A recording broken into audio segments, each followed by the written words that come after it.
পরশুদিন আবার তিনি কাতার গিয়েছেন এবং কাতারে তিনি সিরিজ বৈঠক করছেন। এই বৈঠকে উপস্থিত আছেন ভারতের এক্সটার্নাল অ্যাফেয়ার্স মিনিস্ট্রি, যেটা পররাষ্ট্র মন্ত্রণালয়ের প্রতিনিধিরা আছেন, রয়ের প্রতিনিধিরা আছেন এবং মার্কিন যুক্তরাষ্ট্রের ট্রাম্প অ্যাডমিনিস্ট্রেশনের কয়েকজন এখানে যোগ দিয়েছেন। ডক্টর খলিল যখন মিটিং করে বাংলাদেশের পক্ষ থেকে, তিনি যে কমিটমেন্ট গুলো করেন বা যে বার্তাগুলো বাংলাদেশে নিয়ে আসেন, সমস্যা করে আসলে ডক্টর ইউনূস।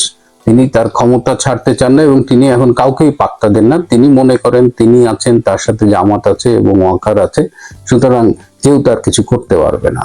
কিন্তু হাওয়া যে বদলাচ্ছে, আমি আপনাদের শেষ একটা খবর দিয়ে, আপনারা জানেন কিনা আমি জানি না, যে এই মুহূর্তে ভারতের রাজস্থানে ভারত এবং মার্কিন সৈন্যবাহিনীর যৌথ মহড়া চলছে।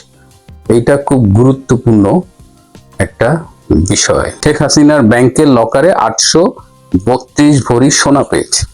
পোলাপানও কিন্তু কম ফাজিল না, তারা একদম মাপ ওজন সব হিসাব করে দেখেছে যে ব্যাংকের একটা লকারে 832 ভরি সোনার জায়গা হওয়ার কথা না। ডক্টর ইউনূসের আসলে যখন সময় শেষ হয়ে আসে না, তখন এইসব বগিচকির নাটক, এই নাটকের যে স্ক্রিপ্ট, সেগুলো দুর্বল হয়ে যায় এবং নাটকের স্ক্রিপ্টের দুর্বলতা দেখে আমরা কিন্তু আজ করতে পারি যে ডক্টর ইউনূস যতই ঘাওড়ামি করুক আর ওই জামাতি ওয়াকারের সাথে মিলে যতই তারা সলা পরামর্শ করুক, খুব একটা সময় তাদের হাতে নাই। আমি যতটুকু তথ্য পাই এবং আমার পক্ষে সেটা যতটুকু যাচাই করা সম্ভব, সেটুকু যাচাই করেই আপনাদের সামনে বলি। সুতরাং বানিয়ে বলা, মিথ্যে বলা, অসত্য বলা, এইটা আমার দ্বারা আসলে হয় না এবং আমি সেই কাজে এখানে আসিও নি। আমি অন্তত চেষ্টা করি, আমি যা বলি তার অন্তত 95% যেন আমার জানা মতে সত্য তথ্য থাকে। তারপরেও কখনো কখনো এই সব চেষ্টার সত্ত্বেও আমি আসলে পারি না। কিন্তু যারা আমার কাছে একটা সুসংবাদ শুনতে চান বা ভালো কিছু শুনতে চান, তাদের আমি হতাশ করব না। আসলে ঘটনা কিছু না কিছু ঘটছে, কিন্তু সেটা বলবার মতো অবস্থা এখনো আসেনি। তবে আজকে আমি একটা গুরুত্বপূর্ণ কথা আপনাদের বলবো, তবে তার আগে একটু জাস্ট জানিয়ে দিই। আপনারা জানেন যে করাইল বস্তিতে আগুন লেগেছে। কাল রাতে সোশ্যাল মিডিয়ায় দেখলাম যে আগুনের লেলিহান শিখা এবং আগুনটা 5 ঘন্টায় এটা নিয়ন্ত্রণে এসেছে। এটা খুবই স্পষ্ট, যদিও তদন্ত হবে, তদন্ত কমিটি কি রিপোর্ট দেবে আমি জানি না, কিন্তু ওইখানে একটা হাইটেক পার্ক করা হবে, একটা কম্পিউটার আইটির একটা পার্ক করা হবে। ওই জায়গাটা ঢাকার খুব ইম্পর্টেন্ট একটা জায়গা, সো ওইটা করার জন্য এই আগুনটা লাগানো হয়েছে এবং এই আগুনটা যে লাগানো হবে সেটা আমরা এই কম্পিউটার কাউন্সিলের নেতৃবৃন্দের কথায় একটা আঁচ করতে পেরেছিলাম এবং ওইখানে একটা হাইটেক পার্ক করার প্ল্যান ছিল, কিন্তু প্ল্যানটা ছিল তার আগে বস্তিবাসীদের কোথাও পুনর্বাসন করা হবে। কিন্তু এখন যেহেতু কোনো নির্বাচিত সরকার নেই, সুতরাং এখন যেটা করেছে যে এই গরিব মানুষগুলোকে একেবারে মুহূর্তের মধ্যে নিঃস্ব করে দিয়েছে। এখন এদের তো কোনো সে নাই, ডক্টর ইউনূসের কারো প্রতি কোনো অ্যাকাউন্টেবিলিটি নাই, সে কাউকে কেয়ার করে না, পুষে না। এখন এই সুযোগে এই শত শত হাজার হাজার মানুষকে এইভাবে রাতের অন্ধকারে নিঃস্ব করে দেওয়া হলো। আমি এটা নিয়ে ভেবেছি এবং আমার মনে হয় যে মাঝে মধ্যে প্রকৃতি সম্ভবত বিচার করে, এবং প্রকৃতি যদি বিচার করে যারা এই মানুষগুলোকে এভাবে রাতের আধারে নিঃস্ব করে দেয়, তাদেরও কিছু না কিছু, কোনো না কোনো পথে প্রতিদান পাওয়া উচিত। খুব আমি এই বিষয়টা নিতে পারছিলাম না কাল রাতে। এর মধ্যে এই আরেকটা ঘটনা আসছে, যাতে আমরা করাইল বস্তির আগুনটার দিকে নজর না দিই। যখনই একটা ঘটনা ঘটায় এই ইউনূস গং, তখন তারা পাশাপাশি আরেকটা প্যারালাল ঘটনা ঘটায়, যাতে এই সব অপকর্মগুলো ধামাচাপা পড়ে যায়। তার মধ্যে এই যে শেখ হাসিনার ব্যাংকের লকারে 832 ভরি সোনা পেয়েছে। পোলাপানও কিন্তু কম ফাজিল না, তারা একদম মাপ ওজন সব হিসাব করে দেখেছে যে ব্যাংকের একটা লকারে 832 ভরি সোনার জায়গা হওয়ার কথা না। এবং আপনারা যারা শেখ হাসিনাকে জানেন, চেনেন, দেখেছেন, তিনি কি অনেক বেশি সোনার অলংকার পরে? তার সাজ কিন্তু খুবই মার্জিত, তিনি দেশি শাড়ি পরেন, হয়তো গলায় একটা মালা পরেন। তাকে আমি একদিনই দেখেছিলাম বালা পরতে, সোনার বালা। আপনাদের অনেকেরই মনে থাকার কথা যে চা বাগানের শ্রমিকরা 1 টাকা 2 টাকা এরকম করে চাঁদা দিয়ে তার জন্য এক জোড়া বালা বানিয়ে উপহার হিসেবে দিয়েছিলেন, এবং তিনি সেই বালা দুটো পরে এভাবে দেখিয়েছিলেন যে আপনাদের এই ভালোবাসার উপহারটা আমি নিলাম, আমি তো এই সব স্বর্ণালঙ্কার খুব একটা ব্যবহার করি না, কিন্তু আপনাদের এটা আমি নিলাম।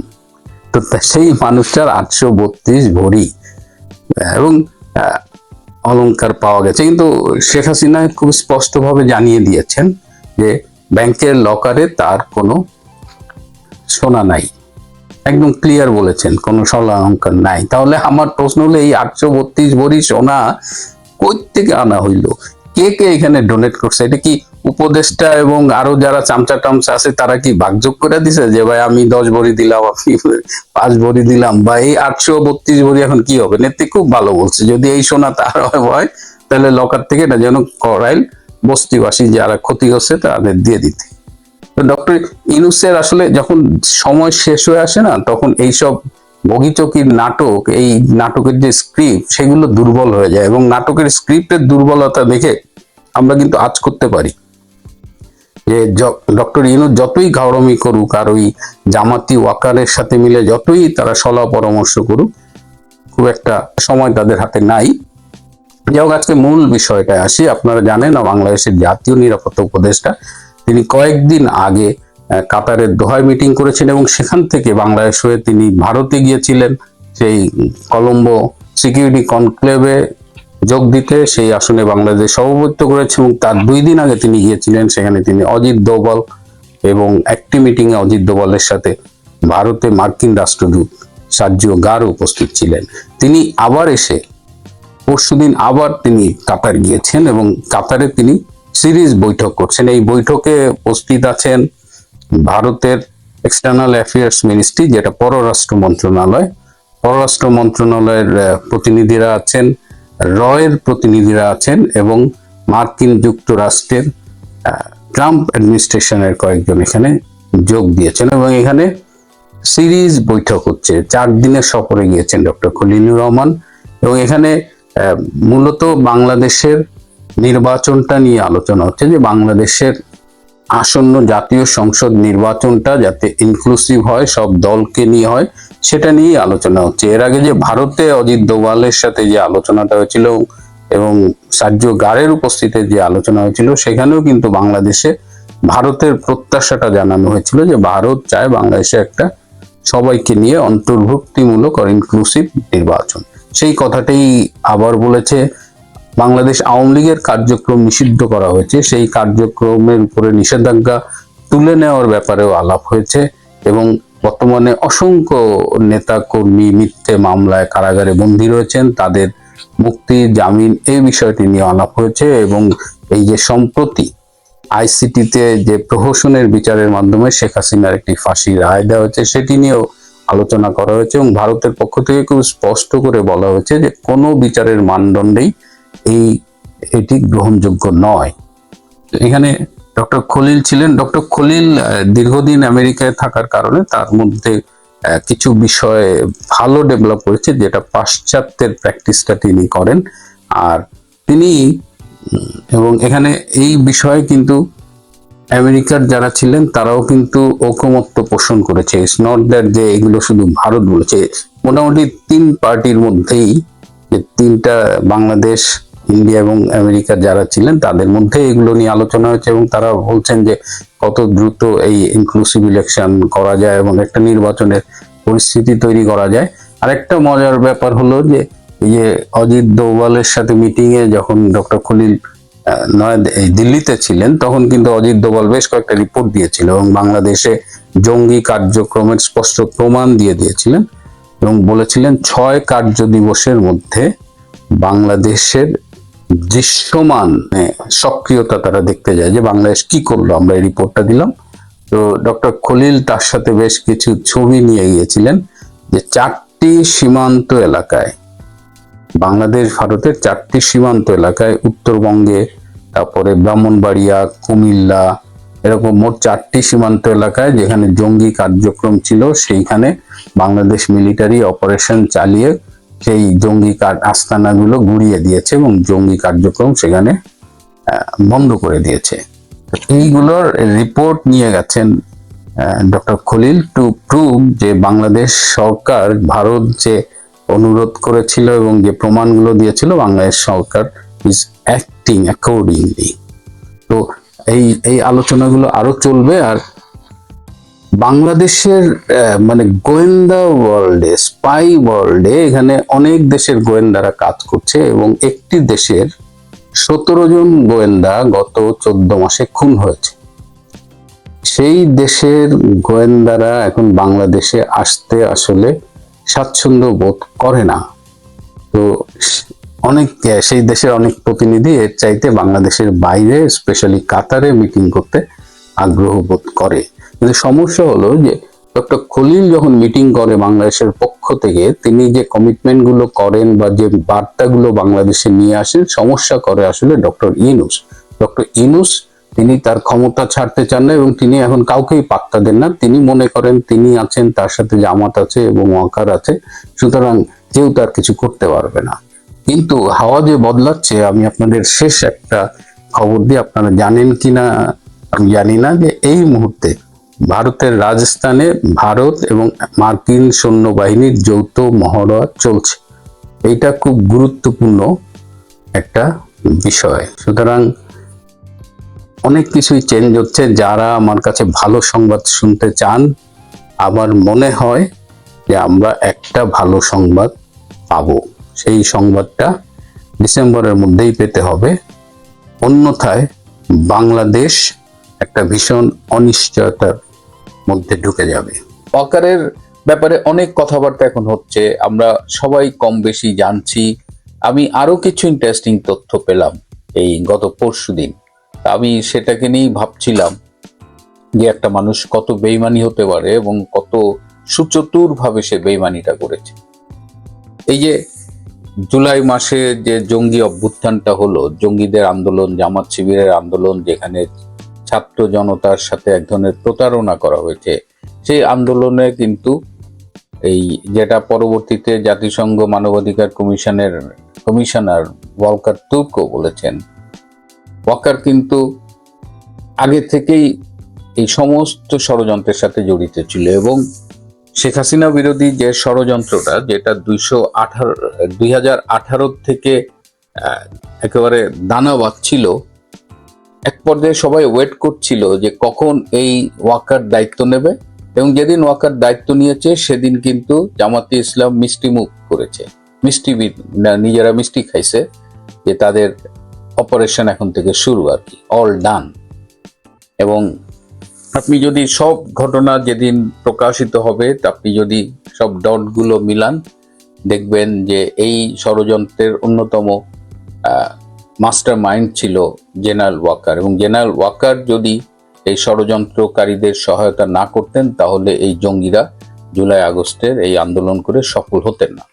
এমনকি আন্দোলনকারী অনেকেই বলেছেন যে আমাদের শুধুমাত্র লক্ষ্য ছিল যে শেখ হাসিনাকে সরিয়ে দেওয়া। কিন্তু এখন তো আপনারা দেখছেন, শেখ হাসিনাকে সরানোটা না, পুরো বাংলাদেশ থেকে মুক্তিযুদ্ধের নাম গন্ধ মুছে ফেলা, পুরো বাংলাদেশটাকে পাকিস্তানি ভাবধারায় ফিরিয়ে নেওয়া, পুরো বাংলাদেশটাকে জঙ্গিদের মানে অভয়ারণ্যে পরিণত করা, সবই ডক্টর ইউনূস এবং তার গং সফলভাবে এখন পর্যন্ত করে চলেছে। তো যে ইন্টারেস্টিং ইনফরমেশন গুলো আপনাদের আমি একটু আজকে দেব, যেমন অগাস্টের শেষে গণভবনে এবং স্বরাষ্ট্রমন্ত্রী আসাদুজ্জামান কামালের বাসায় সন্ধ্যার পর থেকে কিন্তু মিটিং হতো এবং মিটিংগুলো রাত 1টা-1:30 পর্যন্ত চলতো। এটাও কিন্তু এই ওয়াকারের একটা কৌশল ছিল যে সবাইকে রাতে এনগেজ করে রাখা, যে আমরা এই করব সেই করব, আবার আমাদের উপরে দায়িত্ব দেন, আমরা ম্যানেজ করব, এটা বলতেন। আর এদিকে সব ইনফরমেশন জামাতের কাছে চলে যেত এবং জামাত সেই অনুযায়ী প্রিপারেশন নিত, পরের দিন আন্দোলন করত। আর সরকার ব্যস্ত ছিল এই গভীর রাত অবধি এই মিটিং করার। আমি এই যে গত এপ্রিলে কলকাতায় গিয়েছিলাম, আমি একজন আওয়ামী লীগের কেন্দ্রীয় নেতাকে জিজ্ঞেস করেছিলাম যে এত বড় একটা জঙ্গি অভ্যুত্থান হয়ে গেল, আমরা মাঠে আওয়ামী লীগকে কেন দেখলাম না? আওয়ামী লীগ কেন 10-20 লাখ লোক মাঠে নামালো না? তো নেতা আমাকে বলেছেন যে আওয়ামী লীগ কিন্তু সমাবেশের পরিকল্পনা করেছিল আগস্টের 1, 2, 3 তারিখে। রিপিটেডলি তারা চেয়েছে যে পার্টি সমাবেশ করুক, পার্টি শোডাউন করুক, কিন্তু নেত্রী চায়নি যে পার্টি রাজপথে আসুক, সেখানে একটা সংঘর্ষ হোক এবং অনেক হতাহতের সংখ্যা বেড়ে যাক। এবং আমাকে সেই নেতা বলেছিলেন যে আমি এত বছর ধরে রাজনীতি করি নেত্রীর সাথে, নেত্রী কখনো আমাকে এইভাবে ধমক দিয়ে কথা বলেনি। সেটা সম্ভবত 3 তারিখে, 3 অগস্ট অর 2 অগস্ট, নেত্রী বলেছিল যে তুমি কি চাও যে এখানে হাজার হাজার লোকের লাশ পড়ুক? তো তার এরপরে আসলে আওয়ামী লীগ আর এই তাদের যে পলিটিক্যাল স্ট্যান্ডটা, সেটা থেকে তারা সরে আসছে। কেন আওয়ামী লীগ পলিটিক্যাল স্ট্যান্ডটা নেয়নি, এই প্রশ্নের উত্তরটাও যদি আমরা খুঁজি, এখানেও কিন্তু ওই ক্রিমিনাল জেনারেল ওয়াকার খান, সে এটা কনভিন্স করেছিল প্রধানমন্ত্রীকে যে army will handle the situation, এখানে দলের লোকজন নামানোর দরকার নাই।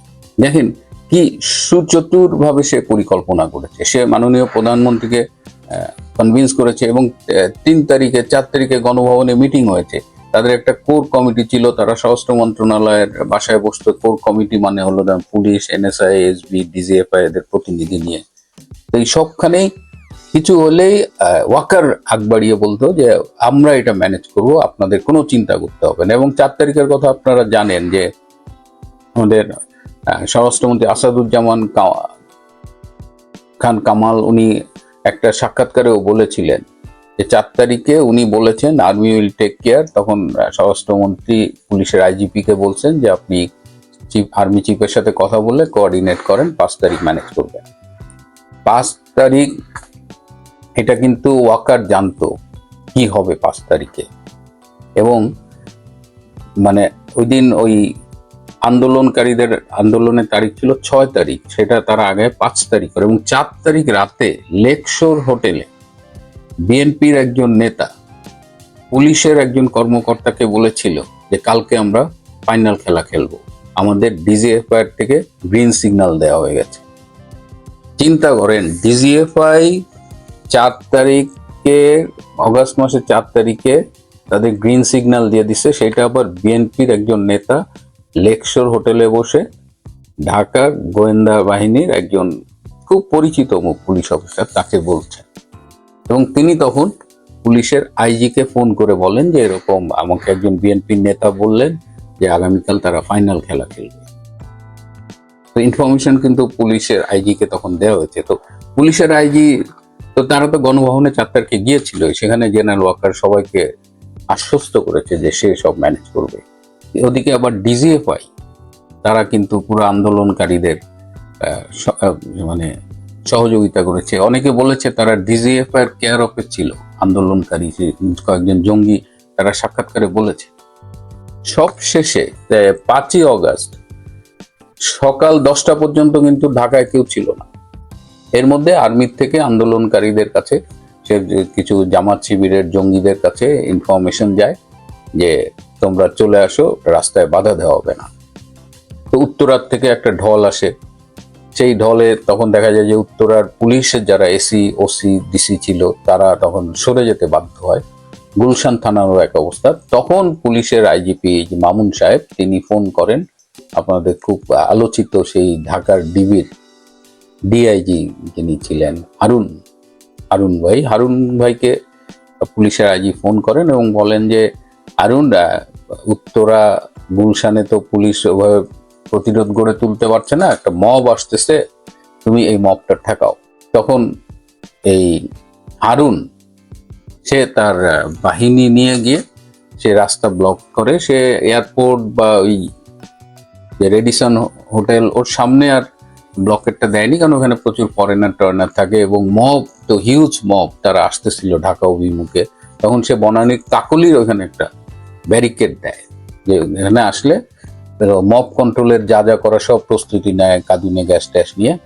ঠিক সেই সময় সেনাবাহিনীর একজন ব্রিগেডিয়ার এবং একজন কর্নেল পদমর্যাদার এই 2 জন অফিসার এসে হারুন ভাইকে বলেন যে হারুন সাহেব, আপনি তো খুব পপুলার মানুষ, আপনাকে আমাদের বড় স্যাররা সবাই খুব পছন্দ করেন, ডিজিএফআই আপনার খুব প্রশংসা করেন। তো আপনি এখানে থাকলে সমস্যা হতে পারে, আপনাকে সবাই চেনে, আপনি এখান থেকে সরে যান, আপনার ফোর্স থাকুক এবং আমরা তো আছি, আমরা এই মব আমরা কন্ট্রোল করব। তখন হারুন সাহেব ফোন করেন পুলিশের আইজিপিকে এবং পুলিশের আইজিপি বলেন যে যেহেতু তারা বলছে তাহলে তুমি চলে যাও। তো হারুন সাহেব সেখান থেকে টান দিয়ে চলে আসেন। এই ক্যান্টনমেন্টের জাহাঙ্গীর গেটের কাছাকাছি আসতেই তার যে অধীনস্থ অফিসারটা ছিল, কাকুলি সেখানে ডিউটি, সে ফোন করে বলে, স্যার আমাদেরও তো চলে যেতে বলছে। তখন হারুন সাহেব বলছে, চলে যেতে বললে আর কি করবেন, চলেন। তো এইভাবে শেষ মুহূর্তে পুলিশ যে ব্যারিকেড দেওয়ার প্ল্যান করছিল, এই আর্মির 2 অফিসার যে পুরো রাস্তাটা ফাঁকা করে দেয়। তারপরে তো আপনারা জানেন কি হয়েছে, যে একদম সেই মব, সেই জঙ্গিদের মিছিল, পরে তো প্রতারিত ছাত্র জনতাও সেখানে যোগ দেয়, তারা গিয়ে গণভবন অভিমুখে চলে যায় এবং গণভবন আনপ্রোটেক্টেড ছিল।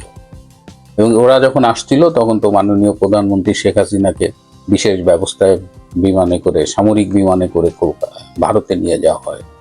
তো এই কথাটা আমি বলতে চাচ্ছি যে সেনাবাহিনী বেইমানি করেছে এবং শেষ রাতে 4 অগস্ট বেইমানি করেছে এবং 4 অগস্ট বিএনপির নেতাদের মুখে, জামাতের নেতাদের মুখে জানতো যে কালকে ফাইনাল খেলা, এবং 5ই আগস্ট একদম শেষ প্রতিরোধটাও তারা করতে দেয় নাই।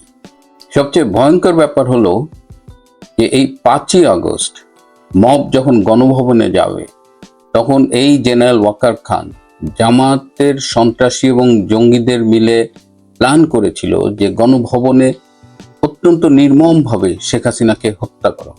চিন্তা করেন, যে প্রধানমন্ত্রী অনেক দেশি বিদেশি গোয়েন্দা সংস্থার রিপোর্টকে উপেক্ষা করে এই জেনারেল ওয়াকারকে সেনা প্রধান বানালেন, সেই সেনা প্রধান জেনারেল ওয়াকার শেখ হাসিনাকে হত্যার পরিকল্পনা পর্যন্ত করে ফেলেছিল, কিন্তু রাখে আল্লাহ মারে কে। প্রিয় বন্ধুরা, এই অজানা তথ্যগুলো, বিশেষ করে শেষ মুহূর্তের ব্যারিকেড সরিয়ে নেওয়ার যে ষড়যন্ত্র, আমার মনে হচ্ছে যে এটা রেকর্ডে থাকুক।